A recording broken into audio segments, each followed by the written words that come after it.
2024 நான் சொல்கிற இந்த 6 பொருட்களை வாங்காதீங்க. சில பொருட்கள் உங்களுக்கு தேவைப்படலாம், இருந்தாலும் நான் சொல்கிறத கொஞ்சம் கன்சிடர் பண்ணுங்கள். இப்போ தான் ஃபஸ்ட் டைம் நம்ம வீடியோ பார்க்குறீங்கன்னா மறக்காமல் சப்ஸ்கிரைப் பண்ணிக்கோங்க. ஏன்னா மணி ரிலேட்டடான மணி சேவிங் சம்மந்தமான வீடியோஸ் தான் நம்ம போட்டுட்ருக்கோம். ஓகே, இப்போது ஃபஸ்ட்டு என்னென்னு பார்க்கலாங்க. ஃபஸ்ட்டு வந்துட்டு ஸ்மார்ட் வாட்ச் தான். அதாவது மொபைலில், லேப்டாப்பில் இதிலெல்லாம் பண்ணாத ஒரு விஷயத்தையாக நம்ம ஸ்மார்ட் வாட்சில் பண்ணிட போகிறோம். அதாவது ஸ்மார்ட் வாட்ச் வந்துட்டு 500 ரூபாயிலிருந்து 50,000க்கு மேலே வரைக்கும் இருக்குங்க. அதாவது நம்ம ஸ்டார்டிங் ப்ரைஸில் சரி ஓகே ஒரு ஆசைக்காக வாங்குகிறோம், வாங்கி கட்டுறோம் அப்படின்னா ஓகே. ஆனால் அதில் வந்துட்டு ஹார்ட் பீட் செக் பண்ணுற ஆப்ஷன் இருக்குது, ப்ரெஷர் செக் பண்ணலாம், இல்லை டெம்பரேச்சர் செக் பண்ணலாம், இந்த மாதிரி ஆப்ஷன்ஸ் எல்லாம் இருக்குது. அப்படின்ட்டு ஒரு சில பேர் அதை வந்துட்டு 40,000 50,000 கொடுத்து வாங்குவாங்க. அதை தான் தேவையில்லைன்னு சொல்கிறேங்க. அந்தளவுக்கு இப்போது பணம் இருக்கிறவங்க தாராளமாக வாங்கலாம். என்ன பண்ணுறது, பணத்தை வச்சுட்டு என்ன பண்ணுறதுன்னு தெரியாமல் இருக்கிறவங்க தாராளமாக வாங்கலாம். நான் இப்போது சொல்லிகிட்டு இருக்கிறது வந்து நம்மளை மாதிரி மிடில் கிளாஸ் பற்றி தான் நான் பேசிகிட்ருக்கேங்க. செகண்ட் வந்துட்டு குக்கிங் அப்ளையன்சஸ் தாங்க. அதாவது அதில் நம்ம பாத்திர கடைக்குள்ளேன்னு போயிட்டாலே நமக்கு எப்படி தான் பணம் செலவாகுதுன்னே தெரியாதுங்க. ஏன்னா நமக்கு பாத்திர கடைக்குள்ளே போனாலே இதை வாங்கலாமா அதை வாங்கலாமான்னு தான் தோணும். அதாவது நம்ம யூஸ் பண்ணுறோமோ பண்ணலையோ, ஆனாலும் நமக்கு அதை வாங்கி வச்சிடணும்.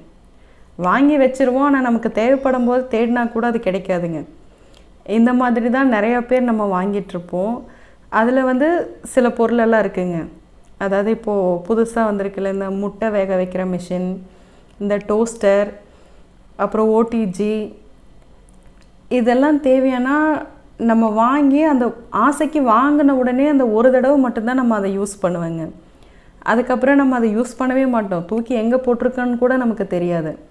ஆனால் அதெல்லாம் நம்ம வாங்கி வச்சுருப்போம். இதெல்லாமே வந்துட்டு தேவையில்லாத செலவுங்க. இதெல்லாம் இந்த 2024 பண்ணவே பண்ணாதீங்க. 2024 இல்லை, எப்போவுமே பண்ணாதீங்க. அதுவும் என்ன தேவையோ அதை வாங்க போகிறோமா, கடிவாளம் கட்டின மாதிரி போய் அதை மட்டும் வாங்கிட்டு அழுங்காமல் வெளியே வந்துடணும். அதை விட்டுட்டு நம்ம எல்லாத்தையும் சும்மா தாங்க இதை மட்டும் போய் பார்த்துட்டு வரேன், அதை மட்டும் போய் பார்த்துட்டு வரேன்ட்டு போனோம்னா முடிஞ்சுது, அவ்வளோதான். கண்டிப்பாக நம்ம காசை செலவு பண்ணிட்டு தான் வருவோம். இந்த மாப் கூட பாருங்கள், நார்மலாக ஃபஸ்ட்டெல்லாம் துணியை வச்சு தான் கீழே தொடச்சிட்ருப்போம், தரையை தொடச்சிட்ருப்போம்.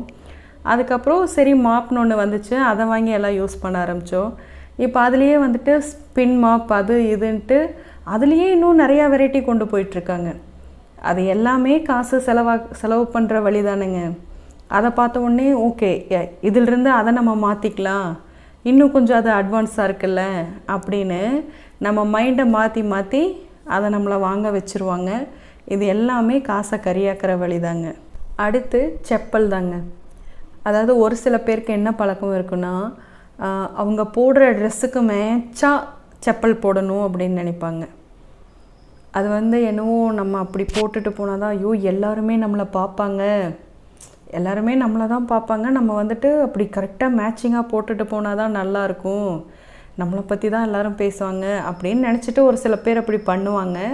அப்படியெல்லாம் இல்லைங்க, யாரும் நம்மளை பற்றி எல்லாம் கண்டுக்க மாட்டாங்க. அவங்கவுங்க லைஃப்பில் பிஸியாக இருந்துகிட்ருக்காங்க எல்லோரும். அதனால் அதெல்லாம் தேவையே இல்லைங்க. ட்ரெஸ்ஸுக்கு மேட்சிங்கான செப்பலெல்லாம், அதாவது இப்போது ஒரு பிளாக் கலரில் எடுக்கிறோமா இல்லை ஒரு ப்ரௌன் கலர்லையா, எல்லா ட்ரெஸ்க்கும் மேட்ச் ஆகிற மாதிரி, வீட்டில் ஏதாவது பக்கத்தில் அக்கம் பக்கத்தில் போயிட்டு வர்றதுக்கு ஏதாவது ஒரு செப்பலாம், அப்புறம் வெளியே எங்கேயாவது ஃபங்க்ஷனுக்கு போகிற மாதிரி ஒரு செப்பலாம், இது போதுங்க. அதை விட்டுட்டு நான் வந்துட்டு சுடிதார் போட்டால் இப்படி, இல்லை இந்த கலர் சுடிதார் போட்டால் இந்த செப்பல், நான் சாரீ கட்டினா இப்படி போடுவேன், அதெல்லாம் தேவையே இல்லைங்க.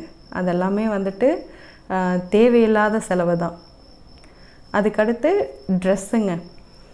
அதாவது இப்போ எல்லாமே அப்படியே டைட்டாக ஃபிட்டிங்காக போடணும் அப்படின்னு நினச்சிட்டு வாங்குகிறோம். அதை நீங்கள் பார்த்துட்டிங்கன்னா ஒரு 2 தடவை 3 தடவை தான் போட முடியும். அதுக்கு மேலே தண்ணியில் போட மறுபடியும் அது சுருங்கிடும். அதுக்கப்புறம் அதை போட முடியாது. மறுபடியும் என்ன பண்ணுவோம், இது யூஸ் ஆகலை, இதை நம்ம போட முடியலன்ட்டு மறுபடியும் போய் புது ட்ரெஸ் வாங்குறது. இதே பாருங்கள், ஃபஸ்ட்டெல்லாம் இப்போது ஸ்கூல் போகும்போதெல்லாம் இப்போது நம்ம அப்பா அம்மாலாம் எப்படி ட்ரெஸ் தைச்சி கொடுத்துருப்பாங்க. யூனிஃபார்மெல்லாம் நம்ம போடுற ட்ரெஸ்ஸில் கூட இன்னொரு ஆள் பூந்துக்கலாம். அந்தளவுக்கு லூஸாக தைச்சி கொடுப்பாங்க. ஏன்னா ஐயோ வளர்கிற பிள்ளைங்க கொஞ்சம் பெருசாக இருக்கட்டும், அது சரியாயிக்கும், அது வளர வளர அப்படியே கரெக்டாகிக்கும் அப்படின்னு. உண்மையிலேயே அந்த யூனிஃபார்மெல்லாம் 2 வருஷம் 3 வருஷம் போடலாம். அந்த அளவுக்கு அவங்க லூஸாக ஃப்ரீயாக தைச்சி கொடுத்துருப்பாங்க. ஆனால் இப்போது ஃபிட்டிங்காக இருக்கணும், ஷேப்பாக இருக்கணும் அப்படின்னு நினச்சிட்டு அதையும் வாங்கி நம்ம ஒரு மாதம் 2-3 டைம் போட்டோமா அவ்வளோதான் முடிஞ்சது. அது நமக்கு ஒத்தே வராதுங்க. அப்போது அடிக்கடி நம்ம அந்த ட்ரெஸ்ஸுக்குன்னு நிறையா காசு செலவு பண்ணுற மாதிரி இருக்கும். அதை விட்டுட்டு நம்ம கொஞ்சம் லூஸாக போடுவோமே, அப்படி போட்டால் இன்னும் கொஞ்ச நாள் நம்ம அந்த ட்ரெஸ்ஸையும் யூஸ் பண்ணலாம், நமக்கு காசும் வேஸ்ட் ஆகாது, நம்மளும் கொஞ்ச நாள் அந்த ட்ரெஸ்ஸை யூஸ் பண்ண ஒரு திருப்தியும் இருக்குல்ல. அதுக்கப்புறம் ஃபர்னிச்சருங்க. அதாவது நிறையா பேருக்கு ஒரு ஆசை என்னென்னா, அப்படியே ஃபர்னிச்சராக வாங்கி இல்லை ஏதாவது ஒரு பொருளாக வாங்கி நம்ம வீடு ஃபுல்லாக நிறச்சி வச்சுக்கணுன்னு நினைப்பாங்க. சோஃபா வாங்கிறது, டீப்பாய் வாங்கிறது, அது வாங்குகிறேன் இது வாங்குறேன்ட்டு ஒரு சின்ன இடம் இருந்தால் கூட அங்கே ஒரு ஃப்ளவர் பாட் வைக்கலாமா அப்படின்னு யோசிப்பாங்க. அவங்களுக்கு என்னென்னா வீடு அப்படியே நிறைஞ்சு இருக்கணும், எல்லா பொருளும் வீட்டுக்குள்ளே இருக்கிற மாதிரி. ஒரு 4 சேர் வாங்கி போடலாம், அதை பண்ணலாம் இதை பண்ணலாம், இங்கே ஒரு டேபிள் போடலாம், அங்கே ஏதாவது வாங்கி வைக்கலாம் அப்படின்ட்டு. அதுவும் தேவையில்லாத செலவு தாங்க. அதாவது சும்மா வீட்டில் இடம் இருக்கேன்னு நம்ம வாங்கி வாங்கி வாங்கி வாங்கி வச்சா காசு தாங்க செலவாயிட்ருக்கும். அதனால் அந்த மாதிரியும் தேவையில்லை. நமக்கு என்ன தேவையோ, வீட்டில் ஒரு 2 சேர் வேணுமா, இல்லை சோஃபா வேணுமா, அதுவுமே சோஃபா 5000க்கும் இருக்கும் 50,000க்கும் இருக்கும். அதுவும் நம்ம எப்படி வாங்கினா நமக்கு கரெக்டாக இருக்கும் அப்படிங்கிறத தெரிஞ்சு தான் அதுலேயுமே நம்ம செலவு பண்ணணும். அடுத்து புக்ஸ் வாங்குறது தாங்க. நான் சொல்கிறது இப்போது கொஞ்சம் ஷாக்கிங்காக தான் இருக்கும். என்னடா புக்கு வாங்க வேண்டாங்கிறாங்க, படிக்கிறது நல்ல பழக்கம் தானே அப்படின்னு. கண்டிப்பாக படிக்கிறது ரொம்ப நல்ல பழக்கங்க.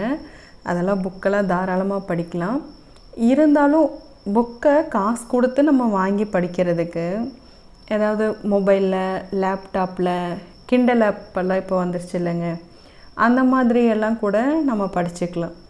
அதாவது சில பேருக்கு புக்கோட கனெக்ஷன் இருக்கும். அதாவது வாங்கி அதை நம்ம தொட்டு பார்த்து ஒவ்வொரு பேஜாக திருப்பி பார்த்து அப்படி படிக்கணும்னு சில பேருக்கு அந்த புக்கோட ஒரு கனெக்ஷன் இருக்கும். அந்த மாதிரி இருக்கிறவங்க தாராளமாக வாங்கி படிங்க. சில பேர் வந்துட்டு இல்லை எனக்கு அந்த புக்கில் இருக்கிற விஷயத்த படித்தா போதும் அப்படின்னு நினைப்பீங்க. அந்த மாதிரி இருக்கிறவங்க நமக்கு தேவை அந்த விஷயந்தான், அதை நம்ம எதில் படித்தா என்னங்க. அதனால் அதெல்லாமே இந்த ஆப்பில் கூட நீங்கள் போய் இந்த மாதிரி படிக்கலாம். அதாவது புக்கை வந்துட்டுங்க நம்ம ஒரு வார்த்தையாக படிக்கணுங்கிறதெல்லாம் இல்லைங்க. நமக்கு அதில் இருக்கிற கான்செப்ட் தான் வேணும். அதை என்னென்னு நம்ம ஃபஸ்ட்டு ஸ்கேன் பண்ணி அதை படித்து முடிச்சிடணும். அதை படித்து அது என்னென்னா அதில் நமக்கு தேவையானதை நம்ம எடுத்துக்கணும், தேவையில்லாத விட்டுறணுங்க. அப்புறம் நம்ம படித்தோமே அந்த கான்செப்ட், அதை நம்ம லைஃப்பில் அப்ளை பண்ணணும். இதுதான் புக்கோட வேலைங்க. மற்றபடி இப்போ புக்கை வாங்கி வச்சு இதை நான் 4 தடவை படிப்பேன், 5 தடவை படிப்பேன், இது படிச்சுட்டே இருக்க எனக்கு பிடிக்கும் அப்படின்னு ரசித்து படிக்கிறதுக்கு அதில் எதுவுமே இல்லைங்க. அதாவது அதோட கருத்துக்களை மட்டும் நம்ம எடுத்துகிட்டு அதை நம்ம வாழ்க்கையில் செயல்படுத்துறது தான் புக்கோட ஒரு வேலையே. அடுத்து காஃபி தாங்க. நிறையா பேருக்கு காஃபி குடிக்க பிடிக்கும். காஃபினா வீட்டில் நீங்கள் தாராளமாக பால் வாங்கி காஃபி பொடி போட்டு வீட்டில் கலந்து குடிக்கிறதுனா ஓகே, தாராளமாக குடிக்கலாம். அதை விட்டுட்டு நான் இங்கே ஸ்டார்பக்ஸில் போய் தான் குடிப்பேன், கஃபே போவேன், அங்கே போய் குடித்தா தான் நல்லாயிருக்கும் அப்படின்னு இந்த கோல்டு காஃபி அது இதுன்னு நிறையா பேர் சொல்கிறாங்க. நான் அங்கெல்லாம் போனதில்லை, எனக்கு அதனால் சரியாக பேர் கூட தெரியலை. அதெல்லாம் பார்த்திங்கன்னா ஒன்று பில்லை பார்த்தாலே நமக்கு பயமாக இருக்குது. 300 ரூபா போட்டிருக்காங்க, 450 ரூபா போட்டிருக்காங்க. அந்த காஃபியில் கோல்டு காஃபியா, அது மேலே ஒரு ஐஸ்கிரீம் மாதிரி வச்சு கொடுக்குறாங்க, அதுக்கு 450 ரூபாயா. அதெல்லாமே பார்த்தாலே பயமாக இருக்குங்க. அதாவது அப்படி போயெல்லாம் செலவு பண்ணி அந்த காஃபி குடிக்கணுமான்னு கொஞ்சம் யோசிங்க. அதுக்கு நம்ம வீட்லேயே அழகாக பால் வாங்கி காய்ச்சி நம்ம வீட்லேயே காஃபி போட்டு குடிச்சிக்கலாம். அது எவ்வளோ குடித்தாலும் அந்தளவுக்கு செலவு வராதுங்க. அதை விட்டுட்டு இந்த மாதிரி போயெல்லாம் குடிக்கணும் அப்படின்னு இல்லைங்க. இதெல்லாமே காசை கரியாக்கிற வேலை தான். அதனால் இதெல்லாம் தேவையில்லைங்க. மிடில் கிளாஸ் ஏன் சம்பாதிக்க முடியல அப்படின்னு ஒரு வீடியோ போட்டிருக்கேங்க. அந்த வீடியோவோட லிங்க்கை நான் கமெண்ட் பாக்ஸில் கொடுக்குறேன். மறக்காமல் உங்களுக்கு டைம் இருந்தால் அந்த வீடியோவை பாருங்கள்.